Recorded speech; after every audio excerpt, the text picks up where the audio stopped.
Le trèfle semence, donc comme on le voit, trèfle violet ici. Aujourd'hui, c'est une culture, nous, qu'on a 200 hectares en production à la Cavaque. Et aujourd'hui, on a une très forte demande de la part des obtenteurs pour augmenter le plan sur l'ensemble de nos filières.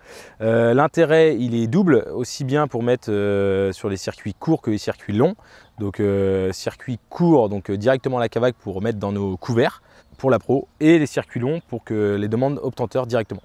Ici, l'intérêt dans polyculture élevage, ça va être d'avoir cette première coupe avec une forte valeur en MAT qui va venir compléter une ration et enlever de l'intrant. Voilà.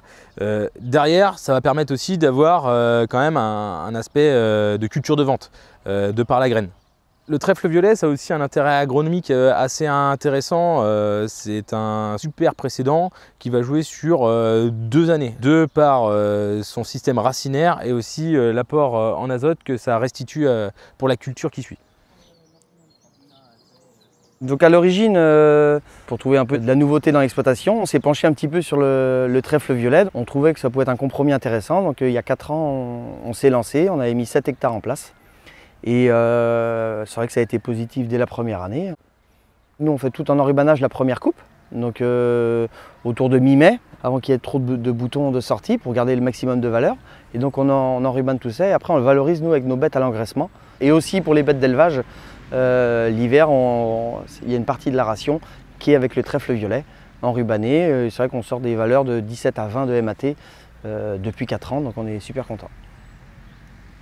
Et après, ce qui repousse, l'été, première quinzaine d'août, on fait faucher on appelle ça la sauterelle, qui met en andin, on laisse sécher 3-4 jours. Et puis après, avec la moissonneuse, on ramasse et on baille la graine par en container. On a commencé il y a 4 ans, on vendait 2,20 € les kilos. Et là, on approche quasiment les 3 € pour la récolte prochaine. Donc ça a toujours en constante évolution, mais dans le bon sens. Et dans les rendements, nous, de moyenne, on doit être dans les 500 kg hectares. Donc oui, nous, économiquement, c'est intéressant, très intéressant. Et au niveau, c'est vrai, agronomique, c'est comme des plantes fixatrices d'azote. Donc nous, c'est intéressant. Et les précédents, le premier précédent qu'on a eu, c'était pour un maïs derrière. Donc on a quand même vu la différence. À comparer avec des parcelles d'à côté qui sont les mêmes terrains, mais pas les mêmes précédents, on avait quand même une variable en maïs grain qui n'était pas négligeable en précédent trèfle violet. C'est une culture qui nous permet d'être autonome au niveau apport de protéines sur la ferme et puis au niveau économie d'azote restituée au sol. Pour nous, c'est gagnant sur tous les bouts.